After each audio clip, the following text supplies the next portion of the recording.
My name is Rick Riordan. I'm the author of the Percy Jackson series about Greek mythology, the Cain Chronicles about Egyptian mythology, and most recently, the Heroes of Olympus, the new series I just have out. And the first book, The Lost Hero, just came out this week. Well, if kids find my stories interesting, I hope it's because I was a teacher for a long time and I kind of know what kids like. I always imagine myself telling these stories to my own classroom, sort of fifth period after lunch, when it's really hard to get their attention. I also have a built-in advantage because I talk about mythology, and I think mythology is something that kids really can relate to. I know that when I was a kid, I loved it. My own sons just ate it up, and whenever I taught it for the schools, it was always the kids' favorite thing. It's just, mythology has everything you would want for a good story. It's got romance, action, mystery, murder, villains, heroes, monsters. What more could you want?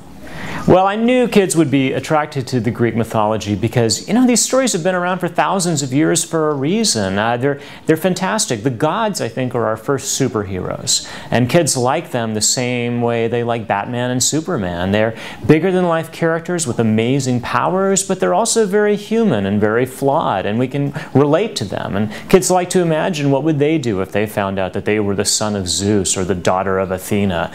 It's something I think every kid dreams about, finding out that you're actually part of some secret family or that you have abilities that no one knows about.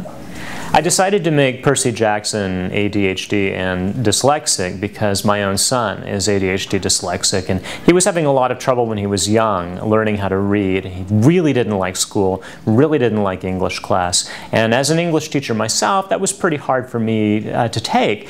So I used Greek mythology as a way to keep him interested in school. I would tell him stories, and when I ran out, he asked me to make up a new myth for him, and that became Percy Jackson. I decided that Percy should be like him, an ADHD dyslexic kid, having his own trouble, but I made it a sign of honor. If you had those conditions, there was a good chance you were a demigod. And my son had no trouble believing that.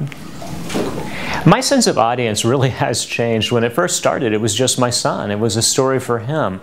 I've always taught boys and girls, though. I've always taught in a co-ed environment. And so I would be very sad to think that I had a story that only worked for boys or only worked for girls. I'm always happy when people say that they are stories that they recommend for reluctant reader boys, because I was one myself, and I got two sons who were reluctant readers.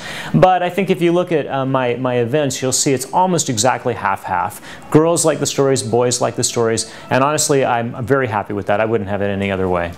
Well, a lot of people ask me about the Percy Jackson movie, and I have to say I wasn't involved in it. I really don't know that much about it. So whether or not there's another one, I have no idea. I guess if they decide to do it, they'll let me know at some point, but I'll probably know when you do. But I do have to say, I think St. Louis is a pretty special place. It's a great reading community, and although I get big crowds, you know, all over the place, I have to say this is one of the biggest. I don't think anybody on this particular tour will probably top the St. Louis families who are coming out tonight for the event. I get so many great comments at events, and the kids always have the most amazing questions.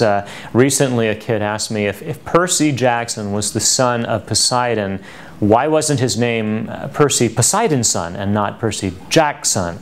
And I guess that would have been a bit of a giveaway. Like Chiron could have said, "We don't know who your father is, Percy Poseidon's son, but someday we hope to find out."